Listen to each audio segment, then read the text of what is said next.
everybody. Welcome back to a new episode of Beyond the Barricade. My name's Laura. I'm Maddie. And today's episode is with Rowan Drake. He was so fun to talk to, you guys. And he's kind of a newer artist. Yeah. So it was kind of a little bit of a different perspective that we've had on the podcast so far. Yeah. Rowan kind of entered our world actually from the Ex-Ambassador show that we partnered up with the Granada to cover.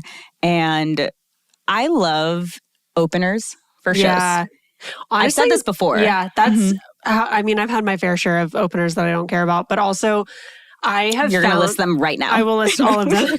No, but I've discovered so many of the artists that I'm like a mega fan of now because they opened for some of my favorite artists. Yeah. And so we'll get into it in the interview, but this was his first tour, which is insane. Yeah. Insane. He told us a little bit off camera before we started to get kind of like down to the interview. He was like, I could count on my two hands how many shows I've played before this tour. Yeah. And that's insane. Yeah. Imagine your first tour being with the Ex-Ambassadors. Excuse me? I mean, the bar set high. So how do you go to like 100 people or 100 capacity venues after that? Just got spoiled. Yep. But it couldn't have been for a better guy. No. And I am it's so cool too getting to talk to newer artists, especially like him. He's in the stage where he doesn't even have a full album out yet. He just has a couple EPs. Yep.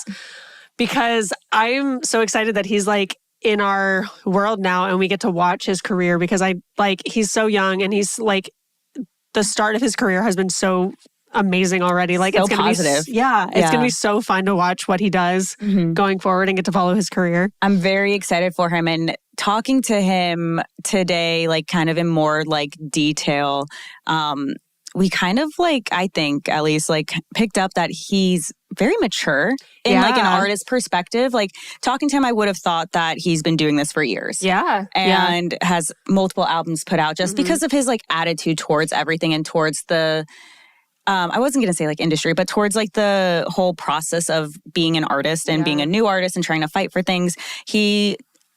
And he'll go into this more in his own words, but he values his time a lot and the creative process a lot, which is so important. I think I use this word so many times in the interview, but if I had to describe Rowan Drake in one word, it would be intentional. Like kind of like you touched on, like the way he answered questions and the way that he just like lives his life and approaches being an artist is like so intentional in every move that he makes and the way that he approaches life and the way that he lives, like everything. Everything's very mindful. I was feeling the meme that's going around. So demure. Oh my God, so please. Mindful. Like I knew you were going to sneak that in somehow.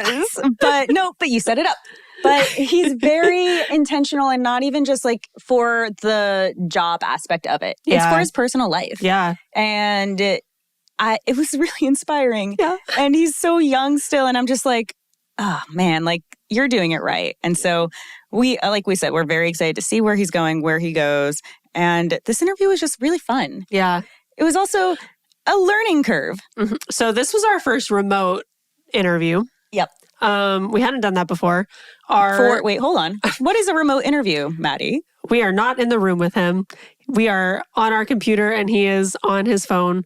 And we are essentially Zoom, but we were using a new software that our podcast manager told us to get. It is great. There was a learning curve. And just wait. We'll talk about at the end of the episode our biggest mess up. Honestly, since starting Backing the Barricade, like we've had road bumps. Yeah, not even just beyond. Like I think in all of Backing the Barricade, this was our biggest I would say fuck up, but we learned from it and we recovered and everything was fine. Like the episode is great. Everything worked out, but big learning curve. Big learning curve. We will never make the same mistake again. So stay tuned. Listen to that story at the end. We'll dive into it. We'll wait till the end, but we'll dive into it. We'll tell you all about it. But for now, enjoy our little conversation with Rowan Drake.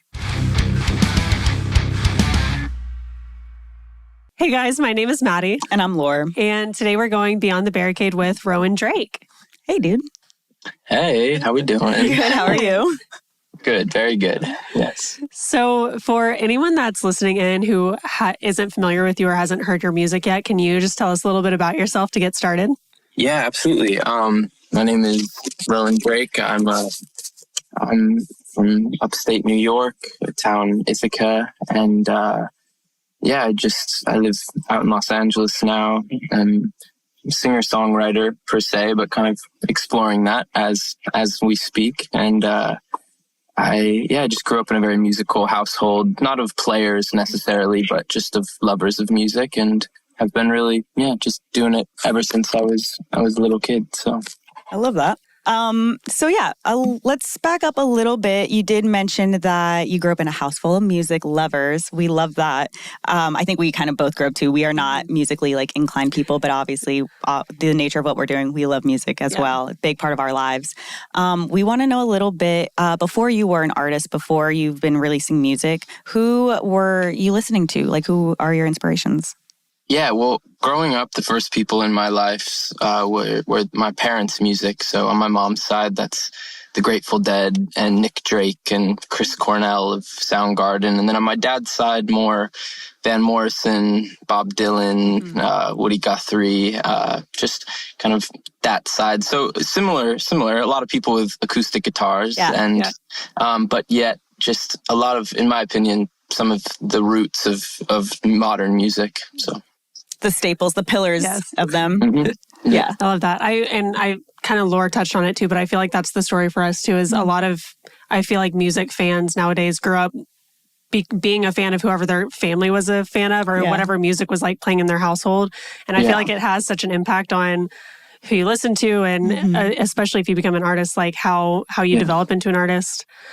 Yes. So for anyone, kind of backing up to anyone who's listening and who's not familiar with you, can you kind of describe your sound a little bit? And then also just kind of touch on if those artists that you grew up listening to had an impact on the sound that you have now, or kind of how you developed yourself as an artist. Yeah, well, I'm really in the stage, like I would say the music I was creating a year ago to the music I released a month ago to the music I will release in 6 months. I'm not one to kind of latch on to one thing quite yet, but I would say that currently I don't know, I write music to communicate with very specific people in my life. It's kind of only been a handful of people. And so at the core of the music, it's a message to somebody. I think those messages then become these universal things for people. And that I like strangers that I don't know. And I'm happy for that. But yeah, at the core, it's usually my voice and a guitar. And then around that, I just love to create like blankets of sound to engulf you and hopefully allow you to disassociate away from my songs and into your own experiences, but using the music as a tool for that. And definitely the music I grew up listening to is a big part of that. Even if it's not apparent in the sounds, I mean, that stuff is in my bones at this point. So no matter what I do, that will be a part of it, I think. So. I actually really love that. I just wanted to this isn't really a question, but I love the fact that your music, you're using it as a way to communicate with people, like you just said. And I think it's important then too, to never, stick to just one sound, because people communicate in very different ways, and you're going to find different ways to communicate with people. So that's I like that. I don't know. That's interesting. Yeah. Yeah. So personally, we found you on the X Ambassador Tour, and that is a huge name to join on. It must have been very exciting, but we want to know, and we just want to hear from you. Tell us a little bit about the experience. How was it like? What were your big lessons, takeaways from that? Yeah, well, I think that the experience was amazing in every way. I think you think a lot about a thing when it's a thing like a tour or something. You have a lot of anticipation and you kind of dream of it in one way, and it exceeded my expectations in every single way. I mean, I grew up listening to this band. They're from my hometown. They were always kind of heroes of mine and my friends, and to be able to just share green rooms with them and sit on their bus and watch them on stage was amazing. And then the fans, my fans coming to the shows, really truthfully being the first people at the shows a lot of the time, being front row, bringing their whole families. I felt so loved in those 6 weeks, and I honestly, I grieve it a lot. I would love to go back and just do it all over again, but I know more is coming. So. Oh, for sure. So this was your first tour, correct? Yes, I had played about 6 shows prior to that tour. So. Okay, so I love that you mentioned like seeing the fans show up was such a cool thing. Yeah. Have you gotten a chance to interact with your fans prior to that, or like was that a surprise for you seeing Rowan Drake fans at the show, or kind of dive into that a little bit? Mm-hmm. Yeah, I mean, I had interacted, at a couple of the shows before this. I had interacted with fans, but this was the first time that they like flew across the country to see me, or came to multiple shows, or made T-shirts with my face on it. Like, it was definitely the first time where I was like, oh, this is growing into a little, this is the beginning of what will build my whole world around me, and I owe those people just as much as they claim that I've given to them. So tell us a little bit about the first night of tour for you. Was it, because I mean, it's your first tour ever, ex-ambassadors, people waiting for you. Tell us a little bit about that.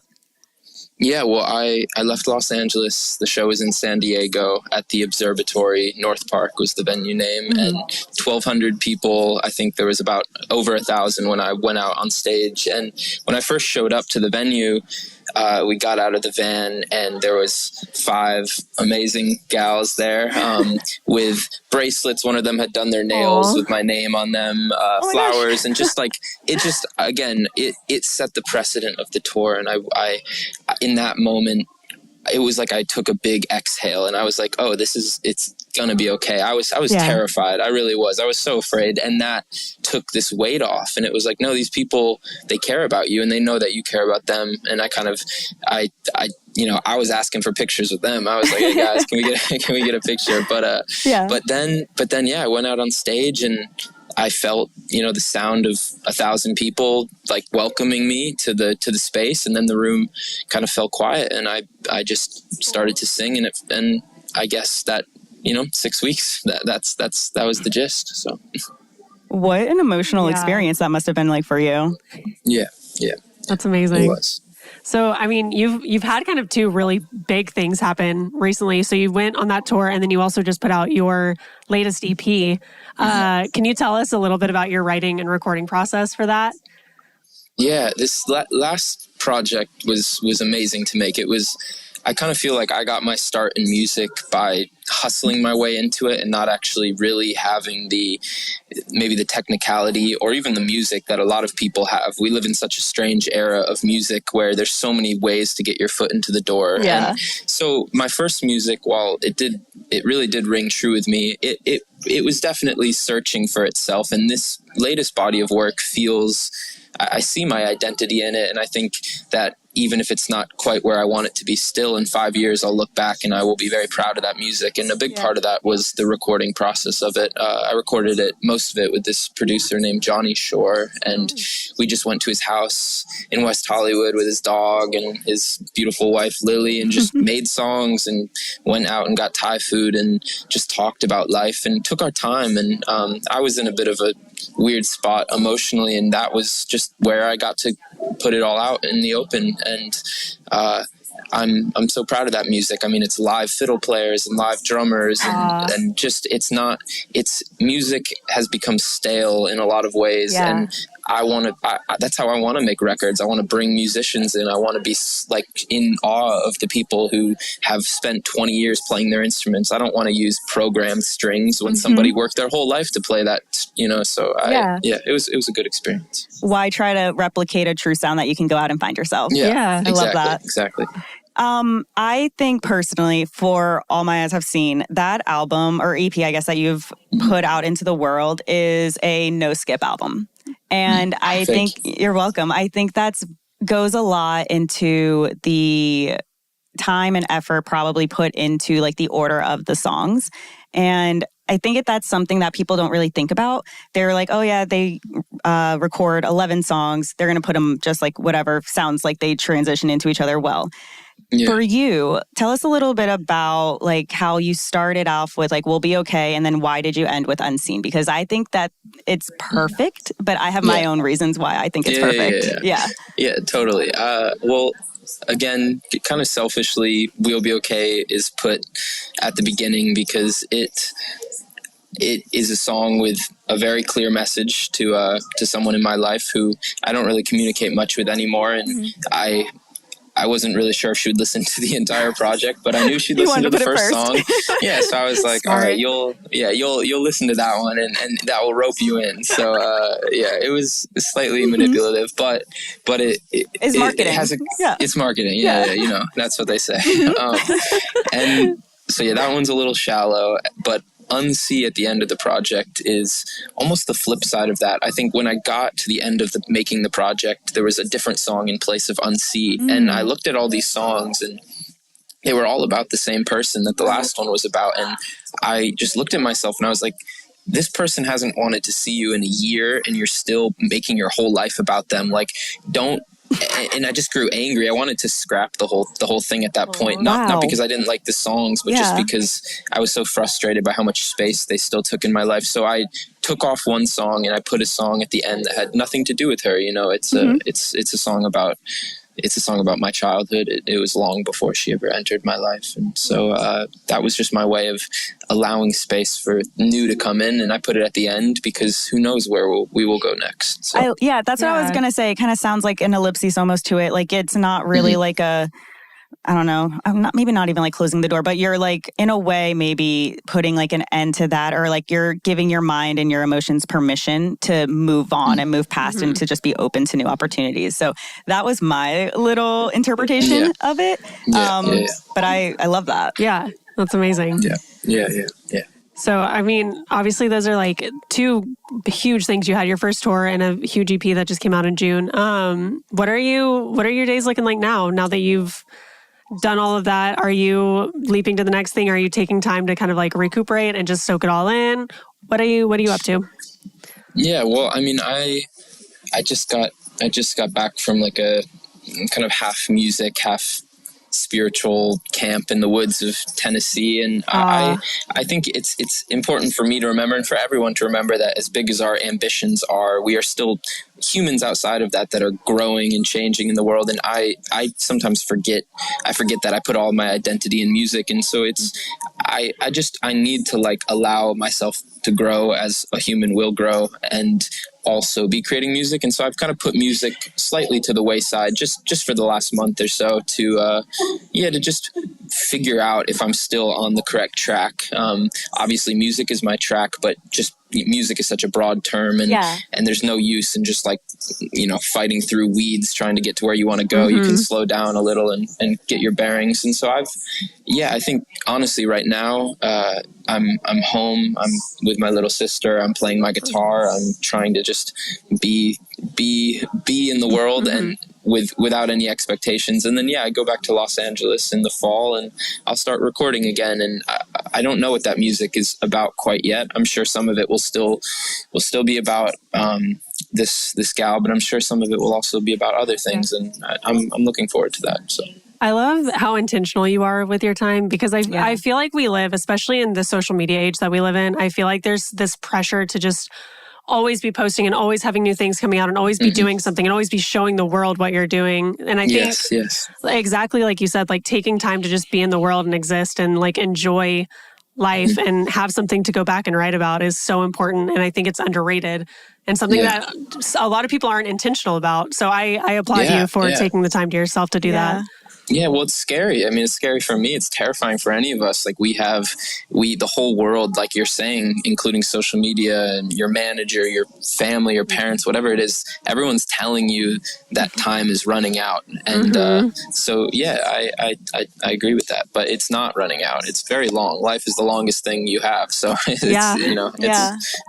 That's so funny. We are told that from such a young age that like, oh, you're going to miss this you're time. You're running behind. You're not where you should be. Yeah, like you're going to want to remember this moment. And I'm like, okay, it kind of scares us into thinking that we have to be put into this like mode of like always moving fast, always going like nonstop. And so I know personally I am horrible with that because I look at time as like wasted if I'm not always doing something, but that I think leads to burnout. So do you think, how do you kind of avoid, especially since you are so, you're able to, I feel like have this like different perspective of time in general. Like, how do you kind of prevent any sort of like burnout, even if it's like in the writing process, song process, or even just in your personal life? I mean, funny, like 5 days ago, I was burnt out, and now I took 4 days. I went into the woods. I turned off my phone, and I played music every day and met new people. It's good. I think part of it, actually, as funny as it sounds, is just meeting new people and like learning new stories and just realizing how much bigger the world is than just your life, and how much more important it is than your life and your problems and it's like we get so focused on us. And I just went and met strangers with equally as complex stories, and for some reason it took me out of mine for a few days, and now I feel so refreshed. And honestly, it's crazy. That was 4 days, and I feel incredible. I did not feel this way 5 days ago. So I don't really have the answers, but I would say that the woods and music is that for me, and it's very, very specific to you. But yeah. I think that's cool. Even like kind of like you said, like being around other people and hearing other people's stories.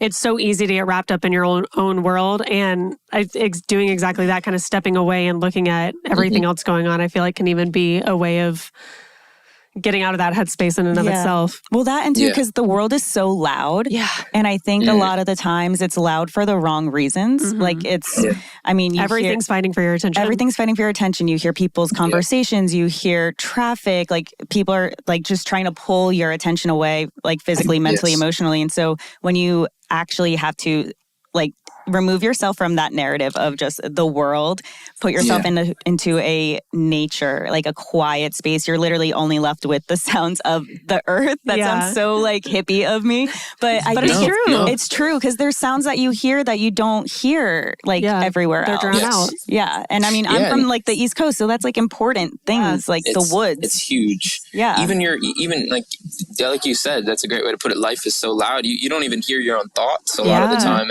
And you get your thoughts confused with all the other information you just shoved in your brain. And so I need that, and I'm sure many people need that. But yeah. Well, I love that so much. I fully agree. I'm on that train with you. Yes, because that's so important, and people don't do that. I think people aren't intentional about it. No, and I should have taken this call in the woods, because now I'm back in the real world where it's like I'm just tuning into how many sounds are happening right now, and I'm sorry. Are you in a coffee shop right now? Where are you at? Well, I had to run to the nearest thing that was not my hot car. So yeah, I'm in a coffee shop. Nice. We love it. I know you have like your hood on. You look very like ominous, and so I'm I'm incognito. Yeah. Yes. I love it. I love it. That's awesome. Great. Yeah. Well, thank you so much for taking the time to talk with us. We have one last question that we ask everyone that is a guest on our podcast, which is just, what are you listening to right now? What song or what artist has got your attention right now? I mean, as of 30 minutes ago, Ray LaMontagne just put out a new album, which is amazing. He's one of my all-time favorite artists, so I'm listening to that. I'm listening to, there's a band from Ukraine, Daka Braka. They're strange, but like very trance-like music. And then I would say, lastly, Kind of Blue, Miles Davis. Great record. Miles Davis is such a good call. Yeah, I love that. That's very cool. Yes. Very cool. Well, thank you again so much for taking the time and talking to us. Yeah. Welcome back to society, unfortunately. Thank you. No. Happy you guys were great. You were my first interaction, and you guys are just such good spirits. Wow. So thank you. Awesome. Thank you. Well, we're glad to be your buffer into the world. Yes. Well, on our track record, we'll talk soon, I'm sure. Yes, we will. Yes, we will. Keep in touch. Yes. We're very excited to see where your journey's taking. We can't wait to hear what you have next. Yeah. Yes. Thank you guys so much. Thank you. Thanks, Rowan. Bye. Bye. So did you guys pick up on Rowan's little ending to us? Did you pick up on it? I didn't until you pointed it out, actually. I didn't realize what he said. So at the very end of our conversation, Rowan, fun, so jokingly, so lightheartedly said, given our track record, we'll be in touch. We'll be talking again soon. Yep. Maddie, why is that? Well, this was actually our second interview with Rowan Drake. Why, Maddie? What happened to that first interview we did? 1 week ago. We mentioned in the intro, this is a new software for us. This is a new interview style for us. This is new. We have never done a remote interview. We've never had to use the software. It's a whole setup. We are not, I will speak for myself. I'm not a techie person. And our podcast manager is amazing. He walked us through how to do everything. We missed one vital step. One crucial step. One lifeline step. And that step, Maddie, is to push the big red button. The record button. Yep. We had an interview with him. We had a great 25-minute interview. Conversation. Such a good time. All to hop off. Maddie looked up. So many things went wrong all at once. Honestly, yeah. Honestly, if I really just feel like we got all of our mess ups out in one take because we were basically like, we wrapped up the interview. We said thank you. Rowan hung up and I went to go like end the call. And I realized that the end button or the stop button that I was going to hit was actually a record button. We skipped one big step. Yeah. And both of our faces just dropped.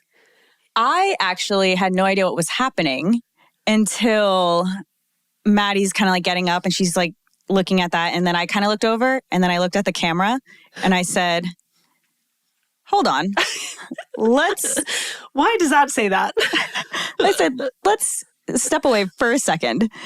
And again, we didn't freak out. We both instantly. We jump in. One thing, we've said this before. We said in the Mayday Parade episode. Yes. We jump into problem-solving mode. Yes. That, if there is nothing else that this proves, we are problem solvers. Yes. And now, mind you, it's our first interview that we've used with the software. So we honestly had no idea what was going on in the moment, like kind of like in real time. We're like, was a wire not connected? I think something's wrong, but I don't know. We don't know. And so Maddie's trying to figure out gear-wise, what is going on. I'm on the phone. I'm reaching out to his manager. Rowan, his contacts, and Rowan, love you. His response to us was like, you guys, I can't wait to laugh about this later. And I said, this is too soon. That's the attitude that I need, though. But honestly, yes, that was what we needed at that time. And it did break the silence a little bit in the room. And again, everything we are doing is our first time doing. Yeah. And we are so human. Yeah. We are not perfect at our job, at anything. Clearly. We are good at things. But like, there's going to be mess ups in life. And life is going to give us learning opportunities. And Maddie literally said, like, after we kind of settled on everything, I reached back out and Rowan's team is just so great. Biggest shout out to Rowan and his team. They are so sweet. And we cannot thank them enough for letting us have a second interview and being so understanding. And they were super understanding and they're like, hey, it's not a problem. Totally happens. Like, let's get this rescheduled. It's fine. And Maddie gets up and she's like walking to my kitchen. She's like, it sucks, but that mistake will never happen again. We will never, ever forget to hit the record button ever again. Yeah. So this was a great second conversation with Rowan, and he does throw in a little Easter egg towards the end, and then it was kind of nice. We got the nerves out of the way of it all, and the second conversation was good because we actually were able to. Honestly, the second conversation was better. I think so too. Yeah, we were able to like be more.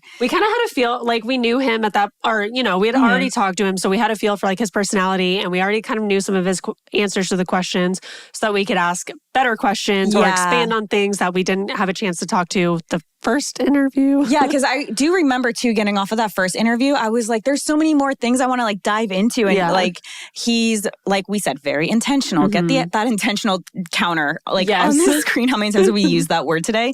Because like, it's just so true. It's so true. And he dove. He dived,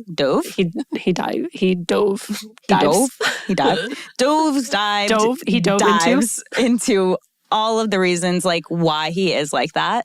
And we got to like get into, I think, more targeted questions and more detailed questions. For sure. Yeah. So we hope you guys enjoyed the second interview. Like we said, we can't sing Rowan's praises enough. Like this is honestly one of my favorite interviews that we've done. That we've done. Yep. God. Yes. Who gave us microphones? We did. Oh, yeah.